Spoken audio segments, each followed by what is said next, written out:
Quiet on set. Picture is up. All right, roll sound. Rolling. Roll cameras. Cam's rolling. And 3, 2. Hey everybody, what's going on? And welcome to Hank's Think Tank. So more content, more stuff about Montgomery County. I'm glad to have these individuals in. Today, I have the Honorable Claudia Laird, and she is a judge from Probate Court Number 1 right here in Montgomery County. Additionally, I have Kristen Bays, and she's the Honorable Kristen Bays, and she's also a judge of the 284th District Court. These ladies have come in today to bring to us a problem that I really didn't even know existed, and I think it's interesting. It's something that needs to be handled, and I'm just going to go ahead and let Claudia take it from here. Claudia, what do you think? I mean, we've got a courthouse that was built when? You said 1938? In the World War II era, I think 1936. 36. It's Yes, an old sir. building. I've never been in it. It's got to be cool. It actually, and Kristen knows the architect's name, but the architect that built that actually built the city hall for Harris County, for Houston. Oh, really? And so if you ever see our courthouse without the wings that were added in 1966, it is kind of a footprint for the Harris County City Hall. Well, so he copied plans. Yeah. Well, it's the Which same, is wrong. same architect. What is Yeah. Joseph Finger, and he was experimenting. He was asked to do the Houston City Hall and decided that he would come to Conroe and try it out here first. And that's what our courthouse is. It's basically the model for the Houston City Hall. Okay. So how big is our courthouse now? The grand total, it's hard to really describe that because we have 4 buildings. Okay. And the 4 buildings altogether, it's about 161,000 square feet. Okay. But let's talk about the main building just to start out with, the oldest one. So how big is it? What we have in there is 9 courtrooms. It is a 5-story building with a basement, which strangely is on the ground floor. No one can explain that one. So it's really a 6-story building. The top 2 floors aren't used. That's where the old jail was until it was moved in 1987 to its current location. Wow. And it is crumbling up there. There's a whole lot of steel and concrete up above our heads, literally. Tons of weight. Really? And it is crumbling. You can see the rebar in the concrete. The next floor down is office space with no ability to make a safe exit in the event of basically fire or it requires jumping through a window to be able to get out onto the portico to then jump to the ground in order to avoid, death. So that's not great. We have courts that are on the next floor down, and then the ground floor, which, is really the second floor. And we have 9 courts that occupy that space. And then down on the basement level, we have vending machines that sometimes work, that typically, if they do work, you're going to get something that has been there for several years. And we have an elevator that is the stuff of nightmares that you can get in. It rattles. Yeah, it's probably an old cable-driven elevator. It is, and Wow. it sometimes doesn't make it all the way up. It does bounce as you go up, and there's some Scotch tape that is actually holding on some of the lights on the side. So Wow. I'm not really sure if that's structurally So sound, it's an but old building. I guess it's just been poorly maintained. Was there just no funding for maintenance, or did it just get ahead of itself, I guess? it got ahead of itself. We got ahead of it. Yeah. That's part of what the 1966 is when they built the wings. So Okay. right now it isn't in its original historic condition. There were wings added to it again to help tackle expansion of the population, needing new courts. And so that the 60s was probably the last time there was any real major overhaul of the courthouse done. Yeah, and Montgomery County was a different place in the 60s. Yeah. Very rural back then, and everything was still forest and dirt roads and not a lot of people. So, I mean, our population has just exploded. So I can understand that you would be having some stressed issues with, just growth itself. And then being in an older building, that's going to be a little tough. So you were telling me out in the lobby that at one point they did I guess build something across the road there that gave you the ability to have a little bit more space. Let's talk about that a little bit. That was an old bank building, or It was Okay. a foreclosure. The county picked it up at a foreclosure sale. Okay. And back in the day, it was called the atrium building because the center part of the building was an atrium. That center part of the building now has floors built across it with courts that are occupying that space, which, okay, those are now floors where there used to be air. But so far, so good. I guess the building hasn't crumbled. But that is I guess, when was that? That was 97 when they acquired that building. Okay, well, that's where that's the That's space mine. you occupy. She's so in the you- really old one. And even in '97, so just to give you an idea that where this studio is, we've owned the land here since '94, and I know for a fact in '97, I think that was when they first put down asphalt on this road for the first time. So all this was dirt roads out there, you Yeah. know, and we're in Splendora, so I mean, I can kind of understand that even back then they probably didn't have the ability to plan for what eventually ended up here. Right. Yeah. And that's kind of what, when you study it and look at what was taking place in the growth, I just don't think there was any way to know that Yeah, it's between weird. 97 and now we would have the population explosion, which Right. is way higher than the national average, way higher than the state average. Montgomery County is just having incredible growth, and that's really, I don't think there's any way Commissioner's Court could have ever anticipated Right. that we would be here now. So definitely explosive growth. What was that percentage? It was 191%, so almost 200%. So just to give you a little bit of information also, I was at Matt Gray's State of the Precinct that he had just last night. He said that the growth we've experienced over the past, I think, 5 years has exceeded that of our 3 or 4 surrounding states. So all the growth that ended up in those states wasn't the amount of growth that ended up just in Montgomery County. It's crazy, you know? The numbers are huge. And when I first moved out here, I thought to myself, there's nobody that's going to want to live out here. It's just all woods Surprise. and mosquitoes, Surprise. you know? But here we are. So, okay, so the court building itself is really old. There's not a lot of space. And I'm sure that your dockets and even the amount of judges and the amount of employees and everything else has grown because it's had to handle the caseload.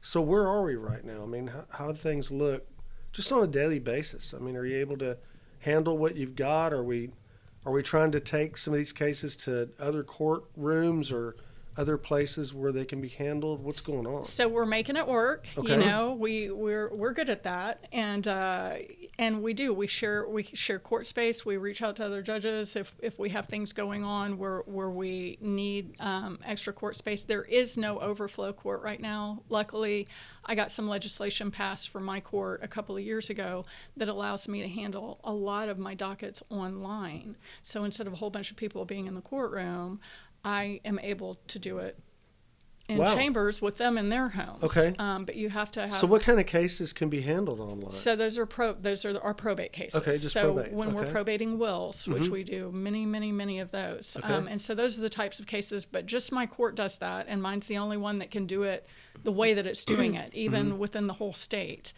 And so we're kind of using my courtroom because of that advantage as the overflow courtroom. Okay. But then I had a jury trial a couple of months ago, and when we walked out into the courtroom, there was construction going on down in the alley right between our building and the building right next door to us. And so we sent staff down to find out, because it was like jackhammers. We couldn't hear, really real construction. Okay. And that was scheduled to last all week, and we couldn't hear. And so we started reaching out to other courts to find, hey, can we use your courtroom? Can we use your courtroom? And you just start basically calling all the other courts to find out what's on your schedule.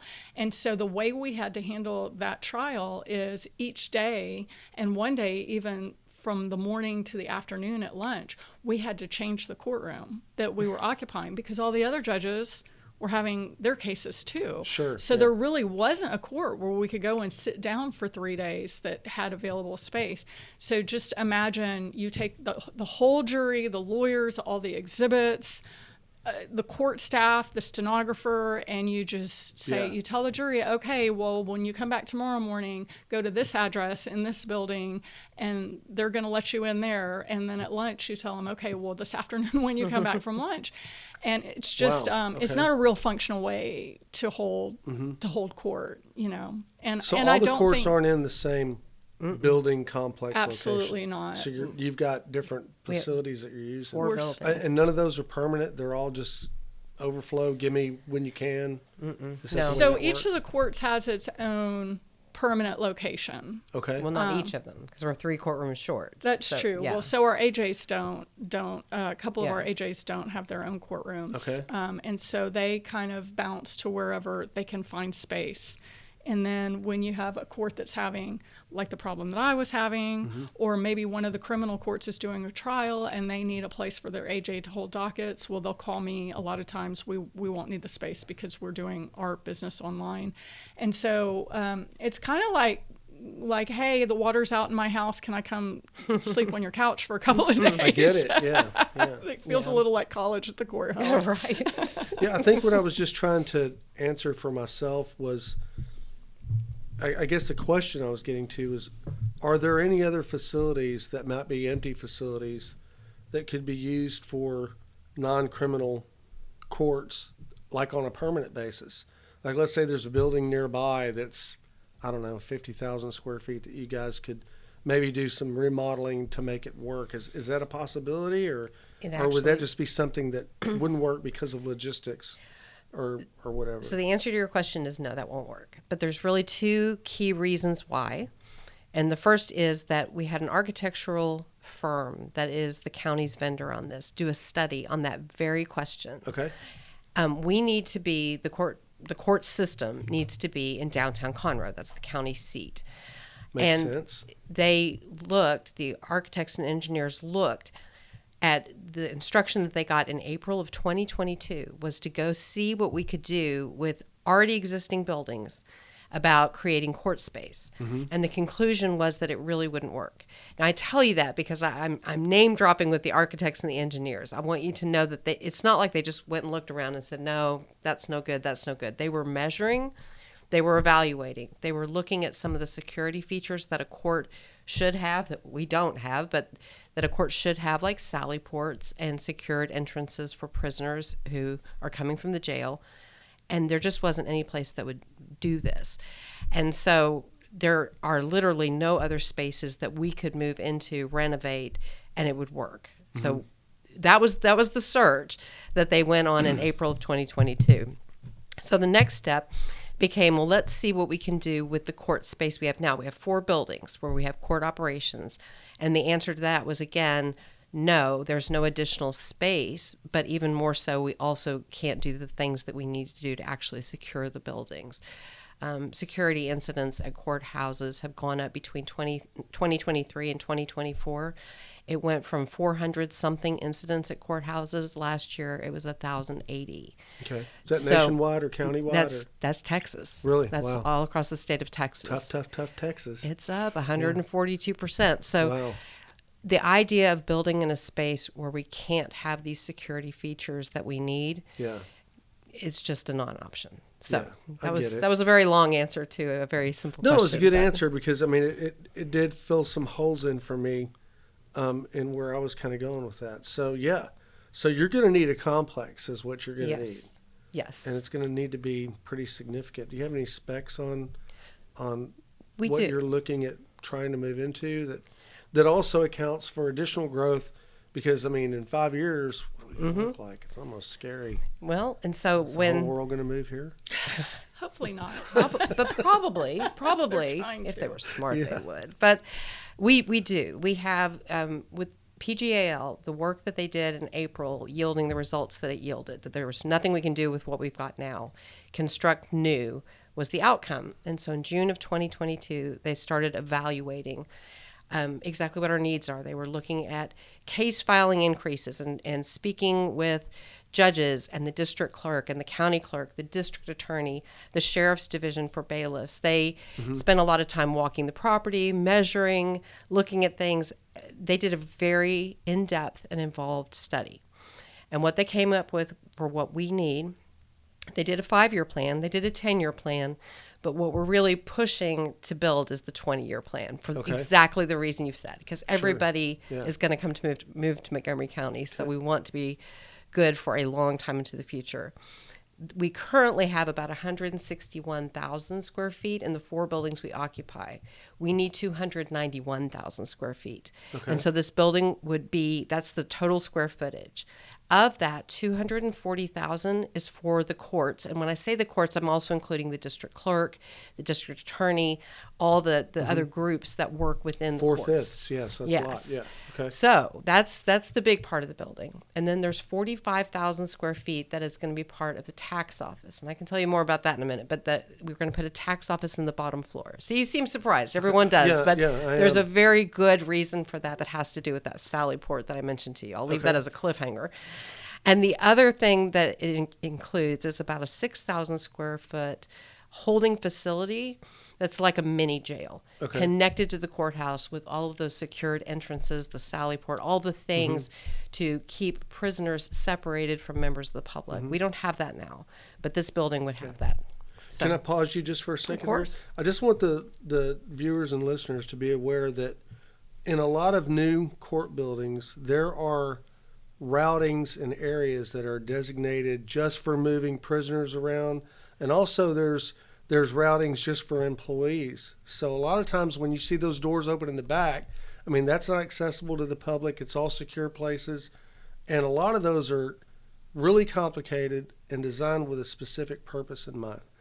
I'm correct on this. I know I am, because I've looked at some of the plans for some of the new courthouses. Yes. So this is something that you presently don't have, and it's one of the requirements that they came up with. Correct? That is true, yes. Okay, yeah, I wanted to make sure that our listeners were aware that these aren't standard designed office buildings with offices and restrooms and hallways, and there's a lot more to it than that. These courtrooms are, they even include on the other end, holding facilities for prisoners that are secure and everything else. Okay, go ahead. I'm sorry. Right. Yeah. Well, I don't even know where we were, but I was. I do that to people. I'm sorry. You should tell about walking these prisoners through the public areas.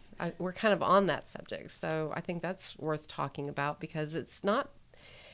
This is about security for everyone who's at the courthouse. The participants, the lawyers, the judges, the court staff, the clerks, and the bailiffs. Sure. So it's not just... And the public, yes, and that's something you like to talk about. So what they do right now is when they're handling criminal dockets, they bring busloads over to the courthouse, and they load them into the courthouse and then walk them as kind of a little parade through the middle. But because there's no specific route, like you were talking about, you're exactly right. They have to be brought just down the regular halls, and the bailiffs do their very best at stopping the flow of people.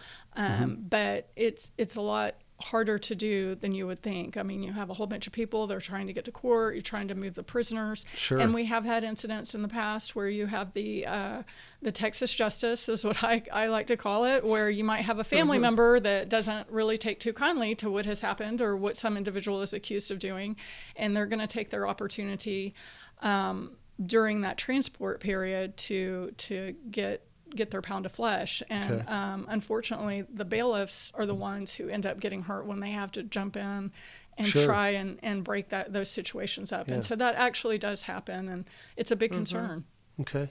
Just out of curiosity, have you had any conversations with our new sheriff, Wesley Doolittle, about any of this? And where does he land on all this?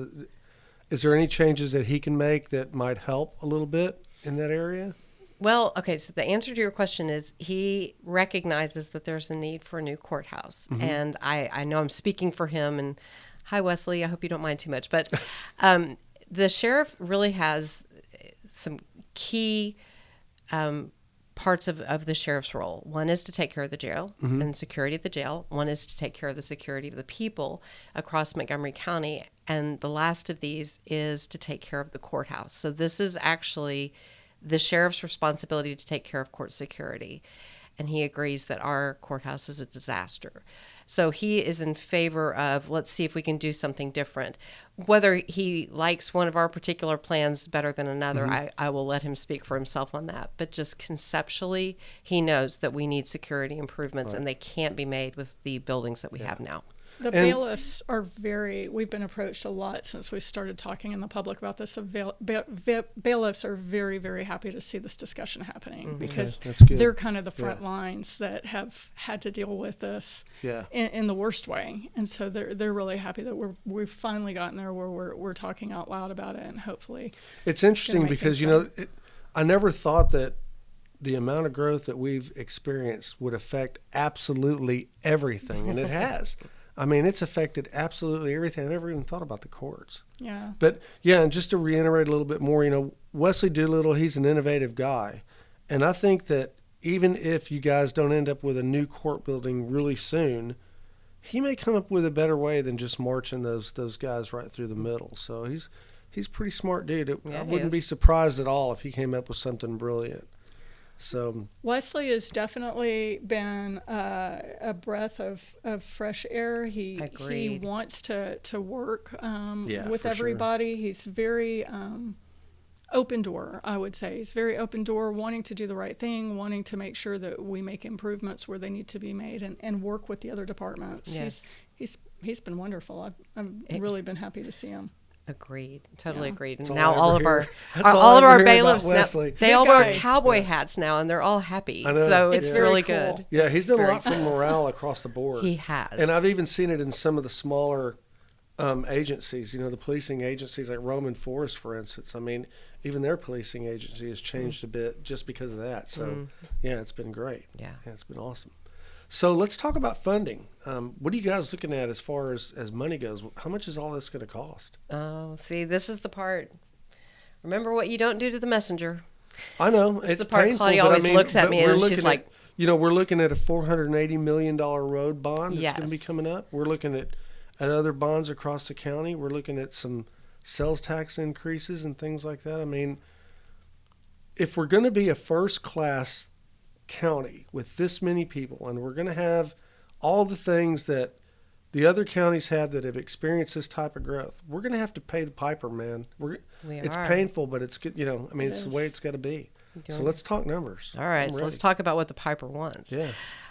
There are 5 land plans. A land plan is sort of the term of art because it's a conceptual drawing related to a particular piece of land where the building could be accommodated. And I'm just going to take one step back before I talk about the numbers. Okay. The building, I told you it was 291,000 square feet. Right. If we build in downtown, it's going to be a 7-story tall building. Small building. A little tiny building. No, it's 7 stories high. Okay. But if we were to build somewhere else with more land to spread out, it might be a 3-story building, just wider. So the land plans pertain to different tracts of land that we might build on. Certain so the shape of the building will be different, but the specifications within it are the same. So depending on which one of those we pick, the price ranges between $131 million up to $185 million for the new courthouse, tax office, and holding facility. Can we talk about that tax office now? Because for some reason I can't put those two together. They don't seem to fit. I know. We didn't tell them about the tax office. Right. So the tax office. So right now, Tammy McRae, our tax assessor, is in a building that was built in 1969. It is the second oldest building that the county owns, the first oldest being, of course, the courthouse. Okay. And her building is probably worse than the courthouse. Both the courthouse and her building have rat infestations, asbestos, and black mold. Her building, however, she has outgrown it. She has no storage space, and it's literally just crumbling around her ears as well. We need a new tax office. When PGAL did that analysis that I described to you earlier, they were looking at things to do with the tax office and literally described it in their report as being beyond its useful life and in poor condition. Okay. So that building is a goner. So then the question becomes, what do we do about a tax office? The difficulty with building a tax office, and this is it, I'm about to land the plane for you. The difficulty with building a tax office is it deals with so much cash and license plates that bad guys like to steal. So it has to have a sally port, just like we need a sally port. And a sally port is just where you drive a truck in, close the door behind it, and it's in a locked enclosed space. Right. Once the back door is closed, then the front door comes open and you can get access to the building. It's a way to make sure that it's a secured entrance so that nobody can come sneaking in. I get it. Okay. Tax office needs that because of all the money and license plates. We need that because of all the prisoners, and that's expensive to build because it's a tunnel made out of concrete. So we've got 2 construction projects in one. If we're going to have to build one for her and build a building for her, 45,000 square foot space for her, why don't we just put it into the courthouse and then we can share the Right. sally port, which we've But got. not only that, but a lot of the security that's built into the building itself during construction Exactly. can also be implemented. Okay, that makes Exactly. sense. Okay, see? Yeah, I knew. yeah, I knew I okay. could get you convinced. Yeah. It's a project. Her office is a project that will have to happen. If we can do it with the courthouse, so much the better. And so how many square feet will that encompass? And is that part of that 290? It is. Okay. And her space would be 45,000 square feet. Okay. Smaller than I thought. Okay. Yeah, well, Wow. see? Okay, that's interesting. And so that'll end up in either the 7-story or the 3-story, depending on which plot of land you guys end up Exactly. with. Exactly. Okay. What about sources of funding? Oh, so there are many. They're many and varied. So let me ask you this, because I've always been curious about this. When let's say I committed a crime. Okay. I don't want to say that, but okay. Let's say I committed a You're crime. sitting in front of a couple of judges. And I went to court, and part of my punishment was that I had to pay a fine, and that fine, let's say, was $500. Does that $500 go into the general fund for Montgomery County? Where does that money end up, and can some of that be earmarked for future projects like I this? love the way you think about this. That's the kind of stuff that we've been talking to people about, Claudia and I. Okay. Is we do have the courthouse does have revenue sources like funds and fines. Okay. Filing fees also, a percentage of those goes to something called the Court Facility Fund. It's about 10% of the filing fees that are paid for civil and family cases. The fines that you're talking about, same deal. Mm-hmm. These are sources that we can access to help pay for a new courthouse. Okay. The Court Facility Fund in particular brings in about $17,000 a month. Compared to the price tag of the courthouse, it's kind of a drop in the bucket. I recognize that. Yeah. But it's money that didn't come out of your pocket as a taxpayer. That's true. Right. So we've looked for certain revenue sources to do that. You had the brilliant idea. I'll let you tell them about that one, about the executive suites space in the shell. I didn't tell you about the shell space. There's 20 courtrooms that are going to be built in the new courthouse. That will be built out completely. We need 20 right now. We have 17. Okay. But there's going to be shell space of 35,305 square feet that will be used for courthouses over that 20-year term. As we need them, we build them out. But you had a brilliant idea. That's a revenue producer of what to do with that space in the meantime. So a lot of times lawyers they might come in from out of town, or they have a small office on the courthouse square, but they're going to do something where you need more space, maybe have a deposition with multiple parties, Okay. maybe have a mediation. Also, it's nice to have an office in downtown Conroe because you Sure. just have to walk across the street to the courthouse. And so because there's going to be this extra space that's not going to be immediately utilized by the county, then my thought was, well, let's use it. Let's rent it. Let's get a revenue stream coming in and start leasing it out for these court-related functions. And so I kind of gave Kristen one of those midnight calls, like, is this crazy or brilliant? I can't decide which one. Brilliant. And so she looked into it and found out the rental rates for downtown Conroe, and how much is that going to bring in if we do that? It's a Class A building, so it goes at $29 a square foot. With the 35,000 square feet, it's $1.2 million a year. Yes, So- that's nice. There you go. It's Yeah, we're working on it's it. a That's couple thinking more outside drops in the box. I bucket. like it. Yeah. Well, the big one is what we do with those old buildings. Well, I mean, not it handles the some old of your debt courthouse. service for Yeah. sure. Exactly. That's know. what we're trying to do. So, and I don't know what your debt service would come out to be on that, but I mean, a $1 million a year takes a good chunk out of it. Absolutely. It does. Yeah. It does, but we've even got more. Okay, come on. Kristen's going to have us selling pies out in front of the I courthouse. did. I I'm volunteered to teasing. the commissioner's court that we would have a bake sale if that's what we need to do. But we have, the 4 buildings that I told you about.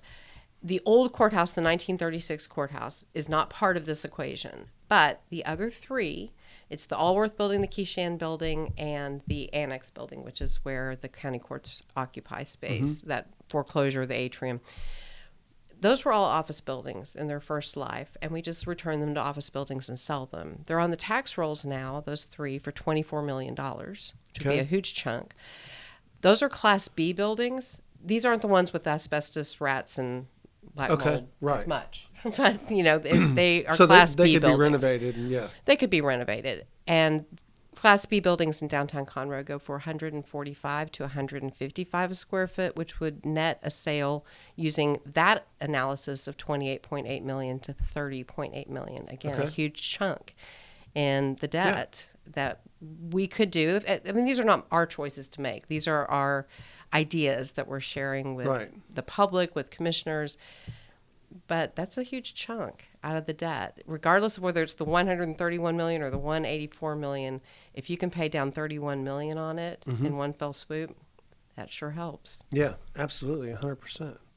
So I don't know. Yeah. And then the big Hail Mary is there's another one. There's the Hail Mary for the I need whole to hire you guys to run this out for the whole game is Will Metcalf, our state rep, and Brandon Creighton, our state senator from our area. They are trying. Both great guys. Oh my gosh! If anyone can get it done, it's those two.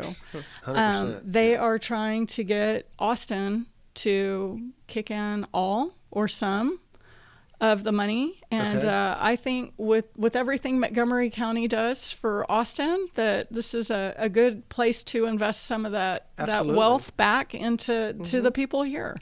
And so, and I was wondering if there's any state or federal funding that may be available for something like this. We're trying. We're trying to get it. If we find any other revenue sources, we'll definitely be checking those out as well. I picked up a penny out in your lobby, so I'm going to be keeping that for the court fund. So that's kind of where we're at. There you go.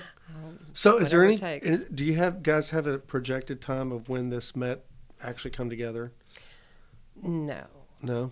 But what we're hoping is there is a road bond issue that'll be on the ballot in the first Tuesday in May. Right. And after that, we would really like to begin the conversation with the commissioners. They voted on February 25th, 5-0, to pass a resolution that said that they accepted the presentation that Claudia and I presented to them along with Judge Keith Stewart that day. Okay. And that's the presentation we're presenting to you today. So Cool. that's what they've approved. Great. Is the recognition of what PGAL has said, that really we cannot go on like this any longer. It's time to build a new building. So after the road bond vote has ended, we intend to go and have a more thorough conversation with our commissioners about getting us in line and actually getting approval to maybe get some construction plans and really start talking about which plot of land will we be building on, and really start firming up the plans. At this point, it's a conceptual agreement that we need to do that, but we're hoping. Wow. Once we start those discussions, if they yield pay dirt, or I guess I should say when they yield pay dirt, I'm going to be very optimistic. But when the commissioners are ready to commit to the project as being on the books, whether they do sell certificates of obligation or do another bond election, whatever they might opt to do for the initial funding. Or just acquire some state funding. Yes, Yeah. there'll be that too. Yeah. We're working on it. But once they do that, we would estimate it's about a year to get all the construction plans and the engineering plans done. And then from there, it's about a 2.5 to 3 year construction project. So Wow. So you guys are a minimum of 4 years out. we are. Which is Tough. one, it actually lets itself right into it. That's why it's so important to kind of get moving on this, Right. because we are out of room. And so with that comes the inability to accommodate cases and hearings and all the things that have to happen to dispose cases in any courthouse. And so if you kind of want to see the example of not having enough courts for whatever reason, you look to Harris County, and their commissioner's court just approved 5 new courts, and they don't know where they're going to put those either. So these are common themes, and the dysfunction of the courts basically bleeds out into the streets of society. You get to a point where, well, the courts are overburdened because there aren't enough courts, because there's no place to put new courts.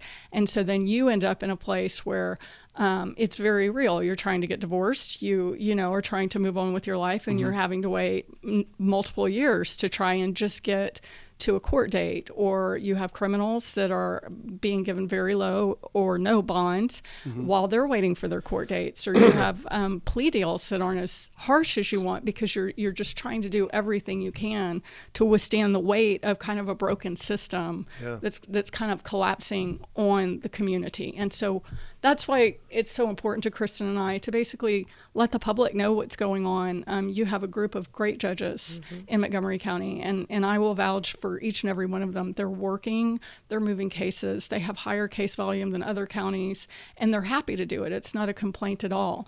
But that only will last so long with more and ever increasing case volume that comes in. Yeah, I mean, it finally gets to a breaking point. Sure, and so, we feel like we're since you guys close. are 4 years out, I mean, you're going to have to somehow solve the problem between now and then. So, and I think I've asked this already, but I just want to ask it again. Would it be possible, for instance, to take, like, let's say divorce cases and maybe move them over to Jason Dunn's court or something like that? I mean, I know he wouldn't handle them, but I don't think he's in session all the time. So maybe there's times that could happen just in the interim to satisfy the load. So I don't know about the facilities over where Jason Dunn is. The last time I went over there, which has been years and years ago, they had the one scanner that you went through. I'm not sure if they're using contract or if the sheriff is securing that. Interestingly enough, we spend a lot of time talking he's about in a new facility now. I don't think I've been to the new one. We spend a lot of time talking about criminal cases because those are the obvious ones people see on TV. But what you don't see on TV is actually the lion's share of shootings that happen in family law cases. Well, they say the most dangerous call for a police officer to go on is domestic violence. Yes. And definitely true. And so I used to do criminal defense. I am, it is no secret around the courthouse, I am not a fan of family law cases. And so people would think, criminal cases, those have to be very adversarial. And they can be very adversarial, but here's at the baseline, it's not personal. The police have a job to do. The criminal has a job to do, right? And they're both, it's like the sheepdog, and, and the wolf, right? And they're both, it's business. They both understand their role in this. But you get two people who have an extreme amount of hostility, and it is personal. Yeah. And then you can get into very bad situations. And even in your civil courts, my court, back when it handled civil, we did evictions. I mean, I've heard my litigants say, like, they're going to have to drag me out of that house. Like, you start thinking of some farmer, hiding under the trailer with a shotgun, and you start getting worried what's going to happen. So believe it or not, the civil cases can actually be more volatile than the criminal cases. But you do have the aspect of the criminal case where you become responsible as the county for someone because you have them shackled, right? They can't defend themselves. And I'm not trying to bleed heart too much here, but there is a liability and a responsibility that comes with that. And so when you are then putting them out amongst the public and that melee does happen, then the bailiffs are obligated to jump into the middle of it. So there are a lot of different security things that happen at the courthouse, and a lot of times it isn't in the most obvious of places. Yeah, makes sense. Well, I'll tell you something that I think is interesting, which means that no one who is listening will. But the Texas Government Code actually says that the places that hold court, those are designated by the Commissioner's Court. So our courthouse, as the statute defines the term, is that 1936 building. Okay. These other three buildings that are part of the courthouse complex are ancillary courthouses, but they're designated by Commissioner's Court. During the time of COVID, so fun, we used the convention center to do jury selection because it was such a big space. Wow. Okay. The commissioners had to designate that to be an ancillary courthouse for the period of time that we were using it. So we can't just pop up and have court just anywhere. So to your point is that the commissioners have to approve any other place that we would go, whether it is Jason Dunn's courtroom or, the Sally Beauty Supply or Walgreens. I mean, wherever we might end up going, it's someplace that the commissioners have to approve. And the difficulty with doing that is all the liability concerns that go with sort Sure. of this makeshift space, and we don't have adequate security for it. Well, and there's also just the common sense, like when I was having to move my trial around. When you're taking, one of the retired judges has a cute business card, and so she comes as a visiting judge sometimes, and it's have gavel will travel, which I think is just as cute as can be. But honestly, when you're uprooting the court to temporarily put it over here or there or whatever, you just have the basic functionality of moving everything for a few minutes to a spot to then move back. You don't have your staff. You don't have your books. You don't have your computers and the way your system works. As a matter of fact, I'm not even sure that the JP courts are on Odyssey, so I'm not sure how much case access. And we're all electronic now. We don't have, by Supreme Court order, there's no longer like file folders. Then you have the other side of things just in functionality of, so you have a lawyer who hangs out their placard up at the courthouse square, and a lot of those lawyers, they'll be in Kristen's court, and I'll be waiting for them in my court building to come do a probate. We'll call down and be like, hey, how long before you're done, or can they come now? And so they're literally running down the hall, and they might be doing that morning 2 criminal cases, a family law case, a probate, and civil court. And so when you start moving, and those are conversations, because there's been conversations about, hey, maybe we could build a courthouse on with the jail that would just house the criminal courts. And so that's when you start getting into functional discussions like that. Okay, well, I'm going to have a lawyer who's over across town, and then I'm going to need him, and then that just lets itself into, again, efficiency, functionality. We're waiting, holding up our docket because this person's now having to drive back from wherever. But in the interim, you have to have court. And so it could be that if we get to a point where we absolutely have to have a new court, we could seriously be having, I'm actually happy you mentioned it, we could be seriously having those conversations. Because as far as free square footage on the courthouse square to accommodate a new court, I don't know of any that is available that would accommodate one new court. So it would have to be something like what you're talking about. Yeah. Wow. I sure appreciate you guys championing this. It's a good idea, and it's something that I didn't know was even a problem. Then again, I don't commit crimes. I'm not getting a divorce. That's why. No one's died, and so there's nothing in probate. Just stay out of the courthouse. That's problem solved. So let that be the deal for this podcast. Don't commit crimes. Stay out of court. So, well, I think that you're on the right track. And I think that as long as we can get a lot more people to understand that this issue does exist and that we're going to have to face it, along with roads, along with drainage, along with water, along with infrastructure and everything else that we have to deal with, this is just one of those things we have to look at, along with the jail, for instance. Yes, we do. Definitely. So, it's coming. It's painful, but, we're going to have to do it. And I hope you guys get a new courthouse as soon as you can. Thank you. Thank you. Our first vote. Yay. There you go. So, so what are your next steps from here? I mean, just you're going to raise awareness, and then after the road bond is when you're going to approach Commissioner's Court again? Is that what you're going to do? I think that's basically our plan. We're just. Okay. I will talk to anybody who will sit still long enough about the courthouse anywhere we go. You, Claudia, I know you do the same, and we're just trying to raise awareness now. And I think, going to legislation is a great idea because those guys know everybody, and they can certainly, reach their hand out and say, how can we help these guys out? And if there's some state funding there, they can, Will Metcalf can get it. That's the guy right there. He can get it. I agree. So, yeah. And Will was so nice. Will actually saw, because Kristen and I and Keith and Vincent have started kind of making the rounds, trying to inform the public. And that's how Will saw it. Yeah. And Will reached out to us like, hey, let me help. And we're like, please, please help. He's really smart, well connected. He is. So, yeah, I mean, that's definitely the way to go.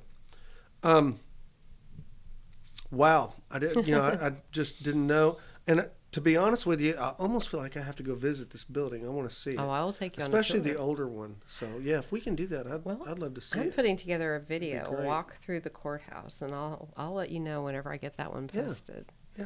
So But we can definitely do a field trip if you want to come to the happy to courthouse. take you on a field trip. Okay. Yeah, that'd And be awesome. I'd love, truly, please, Yeah.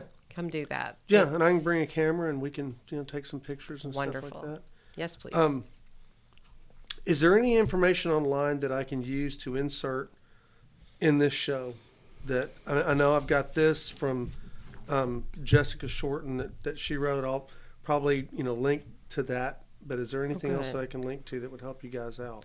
I love Jessica's article, and she's just a magnificent She's just person. awesome altogether. Yeah, She me is. and her are friends, She and I like her, absolutely yeah. is. So Yeah. I think that's probably the best one. I don't really know what else. We could do the court security stuff that's on textcourts.gov. I think one thing that you might and your viewers would have to kind of scroll forward to get to the presentation, but on the 25th of February was when we presented to Commissioner's Court. Okay. It had a PowerPoint presentation that delineated. It showed So other that'll be on the courthouses video, in the so I state. can go back to the video and link Yes, to that. so you'll be able Okay. your Cool. viewers would be able to see all Yeah. that. So if they want to see kind of the full shebang, and definitely Montgomery County is not, that's what we do is we look to other communities to Yeah. see how are you handling this. Okay. And we found one after the other of rural communities from days gone by that's they've had to walk the same road. They've had to figure out how to get a new courthouse. So if there's somebody out there, let's say it's an architect or an engineer or just somebody in the county that wants to help or wants to become more involved and help you guys out, how would they get in touch with you? Well, the best thing to do, please call 936-538-7861. That's my office telephone number, and I will take any calls from anybody that's willing to help. Great. And we will find something for anyone who calls to do to help. So Okay. Maybe there you it guys is. can get a larger group going and, working power in on it. numbers. In the works. Yes. Yeah. In Yes. the works.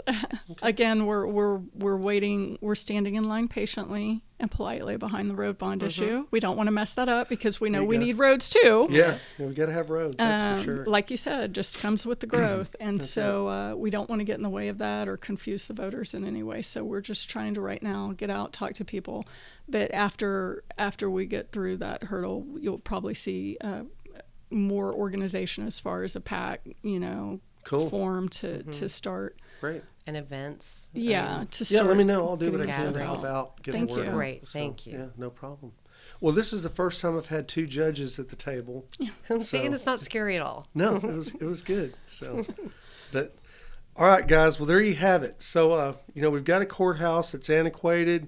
It's dilapidated. It's got some issues, and the biggest problem is that it's just too small. They don't have enough room to hold court. They don't have enough room to handle the docket. That's eventually going to become a big problem and spill over. Fortunately, we have great people in Montgomery County that are looking into this issue and are going to try to get something done.